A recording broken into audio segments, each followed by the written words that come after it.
Hello everyone, আমি প্রিয়াঙ্কা দে ট্যারোটিলার। আজকে যে টপিকটা নিয়ে কথা বলবো সেটা হচ্ছে কর্মা। কর্মা মানে হচ্ছে সৎকর্ম। সৎকর্ম অনেক প্রকারের হয়। আমরা শুধু সৎকর্ম মানে এটাই বুঝি যে ভালো কর্ম, যে কোনো ভালো কর্ম, যে কোনো মানুষের কাজে লাগবে সেই কর্মটাকেই ভালো কর্ম, সৎকর্ম বলা হয়। কিন্তু সৎকর্মেরও অনেক প্রকার আছে। কিছু উদাহরণ দিয়ে বোঝানোর চেষ্টা করছি। নর্মাল আগে একটা সরল উদাহরণ দিচ্ছি। সৎকর্ম মানে হচ্ছে একজন মনে যদি আমার কিছু করার ইচ্ছা জাগলো, সৎ কাজ করার ইচ্ছা জাগলো, কিন্তু কোনোভাবে সেটা আমি করে উঠতে পারলাম না, তো সেটা সৎকর্মের মধ্যে কিন্তু পড়ে না।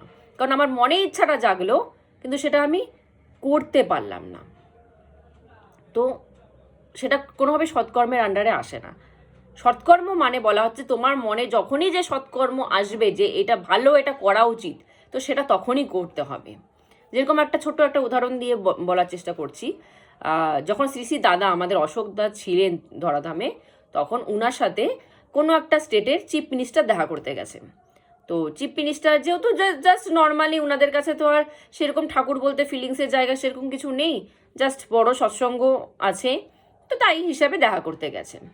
তো তিনি দাদার সামনে বসেছেন, এমনভাবে উনি বসেছেন পোজে যে তার পাটা দাদার দিকে আছে।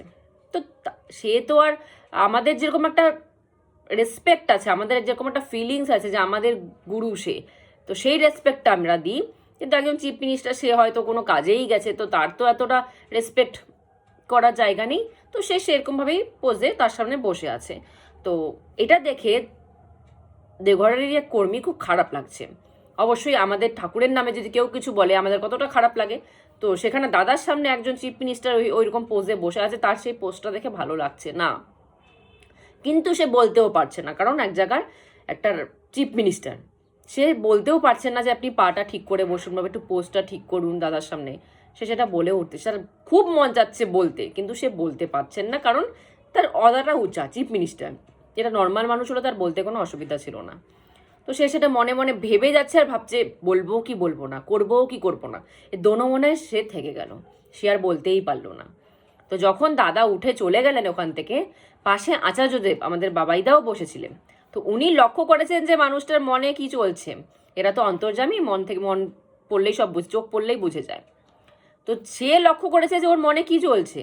যখন দাদা চলে গেলেন, চিফ মিনিস্টারও চলে গেলেন, তখন আচার্যদেব তাকে যায় বললেন, তুমি যেটা ভেবেছো খুব ভালো, সৎকর্ম কথা ভেবেছো, কিন্তু তুমি যে করতে পারলে না, তাহলে তোমার সৎকর্মটা কাজেও লাগলো না। তুমি যে ভাবলা সেটা তোমার কাজেও লাগলো, তুমি যদি করে দিতা সেটা, সেটা তোমার কাজে লেগে যেত, পুণ্যকর্মে অ্যাড হয়ে যেত। তুমি শুধু ভাবলা আর করলা না, সেটা তোমার পুণ্যকর্মে অ্যাড হলো না। তো সেরকম আর একটা সৎকর্মের উদাহরণ দিচ্ছি। এটা এই সৎকর্মটার পরে মানে বোঝানো যাবে যে সৎকর্ম আমরা কোনো কোনো সময় ভাবি যে এটা ভালো কর্ম, কিন্তু সেটারও ফল যে খারাপ হতে পারে, এই উদাহরণটার মাধ্যমে বোঝানো যাবে। এক সময়, আমার ঠিক নামটা মনে নেই, এক সময় মহারাষ্ট্রে একজন কিছুদিনের জন্য চিফ মিনিস্টার হয়েছে। আমরা একটা মুভি দেখেছিলাম নায়ক, সেটা কিন্তু অরিজিনাল ঘটনার উপর বেস করেই ছিল, যে কিছুদিনের জন্য একজন চিফ মিনিস্টার হওয়ার সুযোগ পেয়েছিলেন। তো সে প্রথম চিফ মিনিস্টার হয়েই একটা কাজ করেছিলেন, খুব ভালো কাজ করেছিলেন। মহারাষ্ট্রে অ্যালকোহল বন্ধ করে দিয়েছিলেন, কোনো জায়গায় অ্যালকোহল পাওয়া যাবে না সরকারিভাবে। উনি প্রথমেই অ্যালকোহলই বন্ধ করে দিয়েছিলেন। তার এই চিন্তাটা ভালো ছিল, সৎ চিন্তা ছিল, সৎ কর্ম ছিল, যে অ্যালকোহল তিনি বন্ধ করে দিয়েছিলেন ভালোভাবে, ভালো কথা এটা। কিন্তু ওই অ্যালকোহল বন্ধ করার পরে কি হলো, যারা রোজ অ্যালকোহল নেয় একদম, তারা কিন্তু অ্যালকোহল ছাড়া থাকতে পারবে না। তারা একদিন অ্যালকোহল না হলেও কিন্তু মরে যাবে, এরকম অবস্থা। তো তারা সরকারিভাবে যখন অ্যালকোহল পাচ্ছে না, তো তারা এটা খুঁজবেই যে ব্ল্যাকে কে বিক্রি করছে, ডবল টাকা ট্রিপল টাকা দিয়ে হলেও আমি ব্ল্যাকে কিনে খাবো, তাদের এটাই টেন্ডেন্সি থাকবে। তো ওই টাইমে একজন ছেলে ব্ল্যাকে কিছু অ্যালকোহল নিয়ে সেটা সেল করা শুরু করলো, ডবল টাকায় ট্রিপল টাকায় সেল করা শুরু করলো। তো সবাই জেনে গেছে তার কাছে চোরাইভাবে পাওয়া যাচ্ছে, তো সবাই তার কাছেই যেত। এই করতে করতে যেহেতু ট্রিপল টাকায় বিক্রি হতো, তো অ্যামাউন্টটাও তাড়াতাড়ি তার কাছে রেডি হয়ে গেছে। তো কিছুটা অ্যামাউন্ট আসার পরে সে সেখানকার মস্তান দাদা টাইপের হয়ে গেছে। সবাই ছেলে পেলে জোগাড় করে রেখেছে, সবাই তার কাছে কোনো কাজকর্ম হলে আসতো, দাদাগিরি করতো, হাপ্তা তুলতো। তো এরকম করতে করতে সে একদিন আরও টাকা ইনকাম করা শুরু করে দিল, এইভাবে চোরাইভাবে, 2 নম্বরই, সেকেন্ড হ্যান্ডভাবে।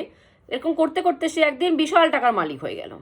বিশাল টাকার মালিক হয়ে যাওয়ার পরে কি করলো, সে আর্মসের ধান্দা শুরু করে দিল, গোলা বারুদ বন্দুক আর্মসের ধান্দা শুরু করে দিল। বড় একটা নেটওয়ার্ক সে তৈরি করে নিল মহারাষ্ট্রর মধ্যে, ইভেন মহারাষ্ট্রর বাইরেও পুরো কান্ট্রিতে একটা বড় নেটওয়ার্ক সে তৈরি করে নিল। 1993-তে সে মুম্বাইতে একটা বড় ধামাকা করলো। ধামাকা করে সে মুম্বাই থেকে বেরিয়ে চলে গেল, তাকে আজ পর্যন্ত পাওয়া যায়নি। তার নাম হচ্ছে দাউদ ইব্রাহিম। তো সেই মানুষটা, আজকে আমরা দাউদ ইব্রাহিমের নাম সবাই জানি, কিন্তু তাকে তৈরি করেছে কে?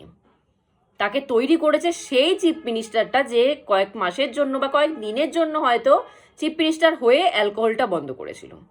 দাউদ ইব্রাহিমকে কিন্তু সেই মানুষটা, সেই চিফ মিনিস্টারটা তৈরি করেছিল। তার একটা সঠিক ডিসিশনে একটা দাউদ ইব্রাহিমের মতো মানুষ তৈরি হয়ে গেল। সঠিক ডিসিশন, সে কিন্তু সঠিক ডিসিশন নিয়েছিল, একটা ভালো কাজ করেছিল, সৎ কাজ করেছিল, কিন্তু তার এই সৎ কাজটার পরিণাম কিন্তু খুব বাজে দাঁড়ালো। একটা মাফিয়া তৈরি হয়ে গেল, একটা আতঙ্কবাদী, দেশের একটা আতঙ্কবাদী তৈরি হয়ে গেল তার এই সৎকর্মটার বদলে।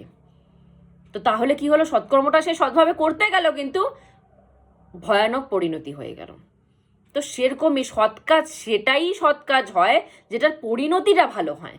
আমি একটা সৎ কাজ ভাবলাম, সেটা টেম্পোরারি ঠিক মনে হলো আমার, সেটা ওয়ার্কও করলো, কিন্তু সেটার পরিণামে যদি বড় একটা খারাপ কিছু হয়ে গেল, তাহলে আমার সেই সৎকর্মে কিন্তু কোনো দাম থাকলো না। তো সেরকমই উনি যে ডিসিশনটা নিয়েছিল, খুব সুন্দর ডিসিশন নিয়েছিল, সেই ডিসিশনের জন্য উনি এত বড় একটা বিপদ ঘটে গেল দেশে, সেটাকে আর কোনোভাবে মানে শায়েস্তা করা গেল না। তো ঠাকুর এর জন্য বলে গেছেন যে যদি তোমরা সৎকর্ম ভেবে থাকো যে কিছু করবা, আগে তার পরিণামটা ভাবো কি হবে। পরিণাম না ভেবে তোমরা সৎ কাজও করতে যেও না। আমি একটা ভালো চিন্তা মাথায় আসলো, আমি করে দিলাম না, ভালো চিন্তা মাথায় আসলো, কিন্তু সেটাকে বিচার করো যে এটা আমি করলে পরে তার পরিণামটা কি হবে। পরিণামটা ভালো হবে না পরিণামটা খারাপ হবে, পরিণামটাকে আগে দেখো, তারপর সেই ওয়ার্কটা করো। পরিণাম না দেখে একটা ভালো কিছু মাথায় আসলাম করে দিলাম, সেটা হবে না। আগে পরিণাম বোঝো, ভাবো ভবিষ্যতের কথা, ফিউচারের কথা ভাবো, ভেবে তারপর সেই ওয়ার্কটাকে করো। তো সৎকর্মের এরকম বহু ডিফারেন্স আছে। আমরা একটা ভালো কিছু ভাবলাম করে দিলাম, সেটা কি রিয়াকশন হতে পারে সেটা না জেনে যদি আমরা করে দিই, সেটাকে মূর্খামি বলে। তো সৎকাম মানে হচ্ছে, সব ভালো কাজ মানে হচ্ছে আমরা যে কাজটা করব সেটাকে নিয়ে আগে রিসার্চ করব যে এই কাজটা আমি করতে যাচ্ছি, এর ভবিষ্যতে পরিণামটা কি হবে, ফলটা আমি কি পাবো, সেই হিসাবে সৎ কাজটা কিন্তু আমাদের করতে হয়, তাহলেই সেটা সৎ কাজ হয়। আমি এখন একটা ভালো কাজ করে দিলাম, পরিণাম আমার খারাপ হয়ে গেল, সব শেষ, তার মানে উল্টো পাপ কাজে চলে যাবে সেটা। তো সেরকমই যে যেটাই করতে চাচ্ছ না কেন, যে যেই ডিসিশনে নিয়ে থাকো না কেন লাইফে, যে যেটাই করবা, আগে তার পরিণামটা বিচার করো, দূরেরটা দেখার চেষ্টা করো। দূরেরটা যদি একবার দেখে নাও, তারপরে তোমার কাজটা করতেও সুবিধা হবে। তো আজকের মতো আমি এখানেই স্টপ করছি। জয় গুরু।